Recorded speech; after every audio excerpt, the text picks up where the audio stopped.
PSL में अब खिलाड़ियों की ड्राफ्ट पहले होती थी ना, लेकिन अब ये फैसला किया गया है कि खिलाड़ियों की भी ऑक्शन होगी। और इसकी क्या जी, हर कैटेगरी में एक एक खिलाड़ी आप, यानी टोटल 4 कैटेगरी से तो 4 खिलाड़ी आप रिटेन कर सकेंगे। अदरवाइज खिलाड़ियों की ऑक्शन होगी, खिलाड़ियों की बोली लगेगी। सो इसके नए तरीक़ाकार के बारे में बहुत सारी खबरें आ रही हैं, बहुत सारी फ्रेंचाइजेस का ये मुतालबा भी था, कुछ फैंस भी ये चाह रहे थे। अब फाइनली ये मॉडल इम्प्लीमेंट कर दिया गया है from PSL season 11 and onwards. आइए ज़रा इसकी डिटेल लेते हैं, क्योंकि ये you need to understand this draft वाला सिचुएशन तो हमें समझ थी, लेकिन हमारे साथ सैयद याह्या हुसैनी, स्कोर के मेज़बान, senior sports journalist, Abdul Majid Bhatti, senior sports journalist हमारे साथ मौजूद हैं। सो याह्या, सबसे पहले आप हेल्प अस अंडरस्टैंड ये जो मॉडल है, how different is it from the drafting model, और ये किस किस का मुतालबा था और फाइनली PCB और PSL ने इसे तस्लीम किया। सबसे पहले तो अब्दुल्ला आपको और हुमा आपको अस्सलाम वालेकुम। और ये जो आपने बात की है, मेरा ख्याल है कि पाकिस्तान क्रिकेट बोर्ड के जो सरबराह हैं सैयद मोहसिन रजा नकवी साहब, उन्होंने अब तक जिस तरह क्रिकेट बोर्ड को चलाया, मास्टर शॉट खेले हैं, उनका एक और ये मास्टर शॉट है। क्योंकि देखिए, ये जो 5 पुरानी फ्रेंचाइज थी वो ये कह रही थी कि वक्त हमने दिया है, सरमाया हमने दिया है, और आज अगर पाकिस्तान सुपर लीग में 185 करोड़ की सियालकोट बिकी है, 175 करोड़ की हैदराबाद बिकी है, तो कहीं ना कहीं हम मौजूद हैं। हमने इस लीग को यहाँ तक लाने में मरकजी किरदार अदा किया, इसलिए आप हमें रिटेंशन दीजिए, क्योंकि हमारे पोस्टर बॉय हैं, हमारी खिलाड़ियों के साथ एसोसिएशन है। वो जो 2 नई टीम आई थी वो तो नहीं मान रही थी, वो कह रही थी नहीं जी, अगर आप रिटेंशन दे देंगे तो फिर हमारे पास क्या बचेगा, तो वो ऑक्शन में जाना चाह रहे थे। तो chairman cricket board Syed Mohsin Raza Naqvi साहब ने बहुत दानिशमंदाना और बहुत अच्छा फैसला किया। उन्होंने दोनों की बात रखी, वो ऑक्शन पे भी गए, उन्होंने रिटेंशन भी दी, और ये एक अच्छा फैसला उन्होंने किया। अब आपका जो सवाल है कि होगा किस तरह आगे, तो देखिए अब्दुल्ला, पहले 4 रिटेंशन होगी, और 4 जो कैटेगरी थी आपकी, प्लाटिनम, गोल्ड, सिल्वर और डायमंड, उनमें से ये जो 5 टीमें हैं, इंक्लूडिंग इस महीने के आखिर तक मुल्तान का फैसला हो जाएगा, वो एक एक प्लेयर उठा लेंगे हर कैटेगरी से। और जब इनके पास 4 प्लेयर आ जाएंगे, 24 प्लेयर चले जाएंगे, तो फिर हैदराबाद और सियालकोट के पास भी ऑप्शन होगा कि वो अपनी मर्जी से 4 प्लेयर पिक कर लेंगे। तो हर टीम के पास जो है 4-4 प्लेयर आ जाएंगे। इसके बाद ड्राफ्ट नहीं होने वाला, इसके बाद होगा ऑक्शन। अब आपका सवाल ये है कि ऑक्शन में क्या होगा, क्या वही प्लाटिनम, सिल्वर, गोल्ड, डायमंड? नहीं, ऐसा नहीं होगा।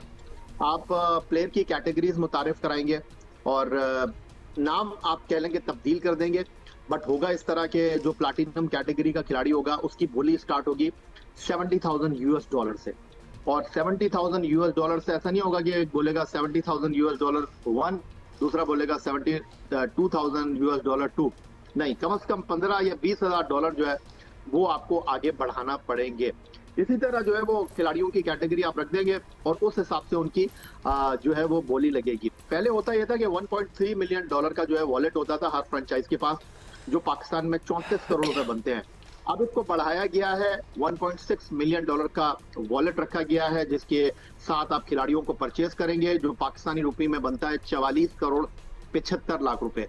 तो अब ये चीज फ्रेंचाइजेस के पास होगी कि उनके पास जो 44 करोड़ 75 लाख है, उनमें से उन्होंने अपने स्क्वाड में खिलाड़ियों को मुंतखब करना। ऐसा नहीं होगा कि वो किसी खिलाड़ी को 15 करोड़ में उठा लेंगे। अगर 15 करोड़ में उठा लेंगे के लिए पैसे कहाँ बचेंगे, बाकियों का क्या करेंगे? So, you know, एक नहीं, तो फिर ऑक्शन का मतलब तो बोली लगाना होता है ना। या ये समझा दें, अगर एक बहुत ए लिस्टर काइंड ऑफ प्लेयर है, वो रिटेन नहीं हुआ फॉर वॉट एवर रीजन, तो बोली तो लगेगी ना कि कोई भी टीम उसको ले सकती है, और नेचुरली इसीलिए तो ऑक्शन है, वरना ड्राफ्ट होता। एम आई राइट? देखिए, ऑप्शन का जो बुनियादी मकसद है, और अगर आप इसका तर्जुमा करेंगे तो वो यही होगा कि आप बेहतर बेट करेंगे और प्लेयर को बाय कर लेंगे। यहाँ पर जो मैंने आपको बताया कि आप जिस तरह शॉपिंग करने जाती हैं, आपके वॉलेट में पैसे होते हैं, ग्रोसरी भी करनी है, घर के पर्दे भी लेने हैं, आपने जो है वो कुछ और चीजें भी लेनी है, आपके पास एक बजट होता है। तो बजट दे दिया आपको 44 करोड़ 75 लाख रुपए का, उनमें से आपने खिलाड़ियों को उठाना है। अब आपकी मर्जी है, आप खिलाड़ी को, अनलिमिटेड नहीं है मामला, ये you can't go beyond your unlimited नहीं है। उठाना चाहिए, लेकिन आप 44 करोड़ 75 लाख रुपए में आपने प्लेयर को खरीदना है। अगर आप एक प्लेयर पे बहुत ज्यादा इन्वेस्टमेंट कर देंगे तो बाकी खिलाड़ियों का क्या करेंगे? बाकी खिलाड़ी कैसे आप खरीदेंगे? So you have to pick and choose and आप बोलियां भी उस हिसाब से अपना हिसाब किताब देखते हुए लगानी पड़ेंगी। एक खबर और गर्दिश कर रही है भट्टी साहब, हम आपसे इसकी तफसील मालूम करेंगे कि T20 वर्ल्ड कप के बायकॉट का सोचा जा रहा है। बांग्लादेश की तो बात हो ही रही थी जिन्होंने भारत में खेलने से इनकार किया है, और पाकिस्तान का भी कहीं इसमें नाम आ रहा है। Do you have any update regarding that? Please हमसे शेयर करें because this is big news. देखिए अब्दुल्ला, कल बुध के दिन आईसीसी ने डिसाइड करना है बांग्लादेश का जो एक कंसर्न है कि बांग्लादेश T20 वर्ल्ड कप में पार्टिसिपेट करेगा या नहीं करेगा। लेकिन जहां तक पाकिस्तान के बायकॉट का ताल्लुक है, देखिए मेंबर्स पार्टिसिपेशन एग्रीमेंट हर जो बोर्ड मुल्क है वो आईसीसी के साथ करता है। तो मेरा नहीं ख्याल पाकिस्तान क्रिकेट बोर्ड बॉयकॉट करेगा। हाँ, आईसीसी पर प्रेशर डाल सकता है पाकिस्तान क्रिकेट बोर्ड कि भाई लास्ट ईयर आप पाकिस्तान के मामले में तो इतना आगे बढ़ बढ़कर भारत को राजी करने की कोशिश नहीं कर रहे थे, लेकिन बहरहाल इस वक्त लग ऐसे रहा है कि भारत खुद एक मुश्किल में आ गया है कि हर तरफ से भारत पर क्रिटिसिज्म हो रही है। वीज़ों का मसला ले लें, बांग्लादेश का मसला ले लें, और आईसीसी भी प्रॉब्लम में है कि आईसीसी पर भी क्रिटिसिज्म हो रही है कि अब ये इंडिपेंडेंट बॉडी तो खैर कभी भी नहीं थी, लेकिन बहुत ज्यादा जो झुकाव भारत की तरफ भट्टी साहब, वैसे कुछ मसले तो हल भी हो रहे हैं। वीजे वाला मसले हल होना स्टार्ट हो गए हैं। पहले वो पाकिस्तानी डिसेंट वालों को जरा रोका हुआ था वीजे, लेकिन अब तो वीजे भी इशू हो रहे हैं। तो मसला तो सिर्फ बांग्लादेश वाला ही रह गया। बहुत बहुत आस्ता आस्ता आगे बढ़ रहा भारत। फिलहाल उन्हें इंग्लैंड के जो 3 प्लेयर्स थे, पाकिस्तान निजात, आदिल रशीद, साकिब महमूद और रेहान अहमद, इन 3 को वीजे दिए। बाकी अभी भी कोई 30-32 लोग जो हैं जिनका पाकिस्तान से ताल्लुक है वो लटके हुए हैं।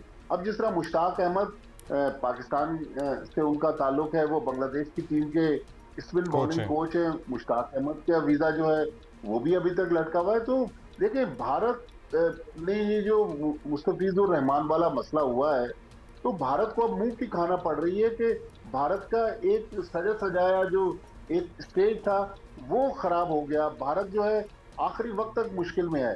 अब ये देखना है कि आईसीसी अपना जो कार्ड है वो कल किस तरह खेलता है। अगर बांग्लादेश को T20 वर्ल्ड कप से निकालकर और फिर स्कॉटलैंड को डाल देता है, जो भारतीय मीडिया रिपोर्ट कर रहा है, तो पाकिस्तान क्रिकेट बोर्ड भारत के साथ बिल्कुल खड़ा होगा, और दूसरे भी मुल्क भारत वो बांग्लादेश के साथ आपका मतलब है बांग्लादेश के साथ, जी हाँ, सॉरी। लेकिन ऐसा नहीं होगा कि एक इजी सेलिंग आईसीसी को मिल जाएगी। आईसीसी के लिए काफी मुश्किल आ गई है, और मेरा ख्याल में ये एक ऐसा टूर्नामेंट है। लेकिन अब्दुल्ला रहमान, लोग बात करते हैं ना कि माजी में भी एक वाकया ऐसा हो चुका है। 2009 में जब इंग्लैंड ने मेजबानी की थी T20 वर्ल्ड कप की, मैं और याया दोनों हम वहां मौजूद थे, तो उस वक्त जिम्बाब्वे की टीम को बरतानवी हुकूमत ने वीज़े नहीं दिए थे। रॉबर्ट मुगाबे की जो पॉलिसीज थी, तो जिम्बाब्वे को टूर्नामेंट से निकालकर नेदरलैंड को टूर्नामेंट में शामिल किया गया। तो माजी में भी एक मिसाल मौजूद है, लेकिन इस बार मेरे ख्याल में आईसीसी भी प्रेशर में है, और भारतीय क्रिकेट बोर्ड उसको तो मुंह की खाना पड़ रही है कि उन्होंने मुस्तफिजुर रहमान का ये मामला इस टूर्नामेंट के बाद भी उठा सकते थे, लेकिन अच्छा हुआ उन्होंने पहले ये मामला उठा लिया और अपने लिए प्रॉब्लम्स क्रिएट कर ली।